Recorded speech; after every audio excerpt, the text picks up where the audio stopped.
friends, I am Ms. Apurva Chapta. I am pursuing computer engineering and right now I am in third year and I will be helping you guys with the subject applied mathematics. I very well know that most of you guys are scared of this subject and have phobia of this subject. Thinking the fact that बाप रे इसमें integration है, differentiation है, differential equations है and much more. But actually speaking, it is the most easy subject and you can boost up your pointer like anything but scoring a perfect 10 CGPA in this particular subject. Okay, to get started with this subject, we'll be starting with the first chapter, beta gamma functions. I'll be detailing you with each and every stuff of it. So getting started with it, let's see what is gamma functions. Gamma functions are basically the extensions of the factorial functions. Because of this, gamma functions are also called as generalized factorial functions and it is extensively used in the field of research.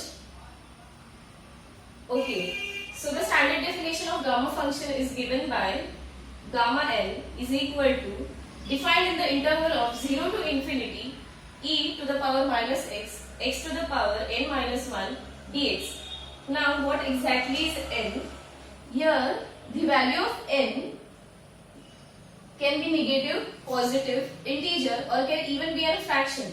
And basically this formula you will need to mug it up or remember it as it is because it is the standard formula and all the gamma functions are represented in this form. And the second form of the gamma function, which is equivalent to the very first equation, that is gamma n, is given by gamma n plus 1 equal to 0 to infinity e to the power minus x, x to the power n dx.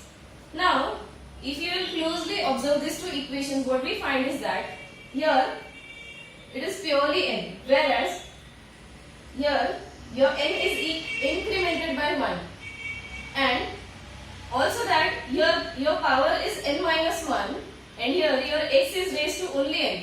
So the only way to remember the formula is that gamma इधर gamma n है और नीचे gamma n plus 1 and as it is जो अपना interval है वो 0 to infinity ही होगा and e to the power minus x दोनों जगह and here x will be raised to n minus 1 and here x will be raised to n dx.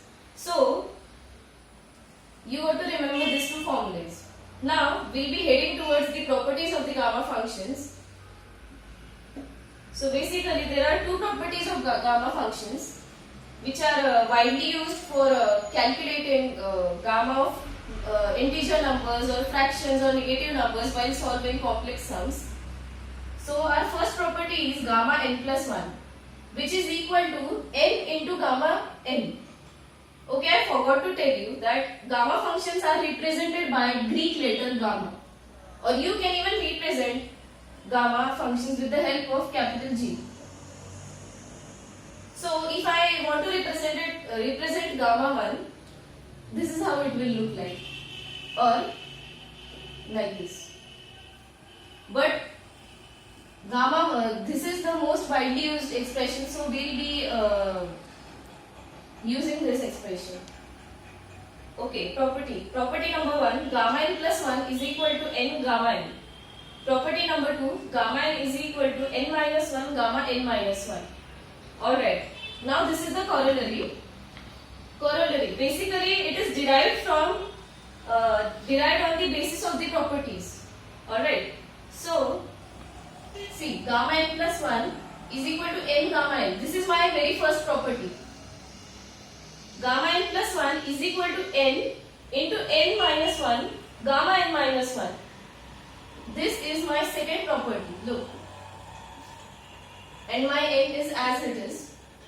So, if you go on reducing this, that is n into n minus 1 into n minus 2 into gamma n minus 2. What is n into n minus 1 into n minus 2? So on and so forth. It is n factorial. So, this is my very important corollary that my gamma n plus 1 is equal to n factorial. So therefore what we can conclude is that by the second definition of the gamma functions, that is gamma n plus 1 is equal to 0 to infinity e to the power minus x, x to the power n dx, my this integral is also equal to n factorial.